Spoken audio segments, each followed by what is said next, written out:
Exit pole অনেক হয়েছে। এ ব্যাপারে প্রথমেও কোনো সন্দেহ ছিল না যে প্রধানমন্ত্রী হবেন মোদি। এখনও সন্দেহ নেই। সিট কত হবে এটা নিয়ে বিতর্ক ছিল, এখনও চলছে। 4 তারিখ অবধি চলবে। 370 হবে কিনা বিজেপি, এনডিএ 400 পার হবে কিনা এটা নিয়ে প্রশ্ন। কিন্তু ওইদিকেই যাচ্ছে গাড়ি। আমার মনে হয় যেভাবে লোকে ভোট দিচ্ছে সারা দেশে, এই টার্গেটও পুরো হয়ে যাবে। দাদা, বঙ্গে আসন বাড়ছে পদ্মের, বিজেপি পেতে পারে 21 থেকে 24টি আসন, অন্যদিকে তৃণমূল পেতে পারে 18 থেকে 21টি আসন। এমনই ফল প্রকাশের আগে মেগা এক্সিট পোলে দেখুন, গতবারে 19 সালের যে ইতিহাস আমার মনে আছে, সমস্ত এক্সিট পোলকে আমরা ফেল করে দিয়েছিলাম। এবারেও ফেল করে দেবো। কেউ কেউ 27 পর্যন্ত দেখিয়েছে, কেউ কেউ 25 পর্যন্ত দেখিয়েছে, কিন্তু আমাদের নেতা অমিত শাহ 30 আমাদের টার্গেট দিয়েছেন, আমরা তার কাছেই পৌঁছব। দাদা, অন্য প্রশ্ন, নদিয়ায় শুট আউট, নদিয়ার কালীগঞ্জে নিহত বিজেপি সমর্থক, তৃণমূলের বিরুদ্ধে অভিযোগ করা হলো, অভিযোগ মানতে নারাজ তৃণমূল।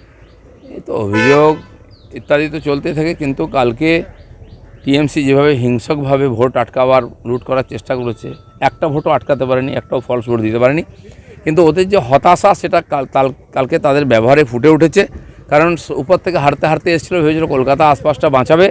এটাও সম্ভব নয়। মানুষ যেভাবে গিয়ে পিসফুলি ভোট দিয়েছেন, এটা জানে ওরা ওদের এগেনস্টে যাচ্ছে, সেখানে শেষ যে গড় আছে কলকাতা আশপাশ, সেটা ওদের হাত থেকে চলে যাবে। ভোটের পরে আবারও অশান্তি সন্দেশকারীতে মাথা পাতল একজন এসআইয়ের। বিজেপি এবং আইএসএফ কর্মীদের ঝামেলা সরাতে গেলে তাকে আক্রান্ত হতে হয়। ওখানকার সকাল থেকেই ওরা উৎপাত করেছে। যে ভোটটা লুট করে ওখানে জিততো ওরা, সেটা করার চেষ্টা করেছে, কিন্তু পারেনি। ওই মহিলারা যারা 6 মাস ধরে আন্দোলন করছেন, তারা যেভাবে প্রতিরোধ করেছেন, এগিয়ে এসে লড়াই করেছেন, পুলিশকেও মাথা নত করতে হচ্ছে, হাত জোড় করতে হয়েছে। এর ফলে তো ওখানকার লোক ভোট দিতে পেরেছে, এবং এই ভোটটা যে পড়েছে, টিএমসি চিন্তায় আছে। দাদা, কাশীপুর বেলেঘাটা থেকে সন্তোষ মিত্র তাপসকে ঘিরে বিক্ষোভ, ধাক্কা দেখি অশোকনগরে বিজেপি প্রার্থীকে তারা তৃণমূল। যেখানে যেখানে আমরা জিতব, টিএমসি হারবে, সেখানে এই ধরনের পরিস্থিতি তৈরি করে, ক্যান্ডিডেটকে আটকানো, গো ব্যাক, বা ভোটারদের ভয় দেখানোর চেষ্টা, কিন্তু কোথাও সফল হতে পারেনি ওরা। ভোট হয়েছে। এই হতাশাটা আর যে প্রকাশ হয়ে যাচ্ছে, তার মানে ওরা হারছে।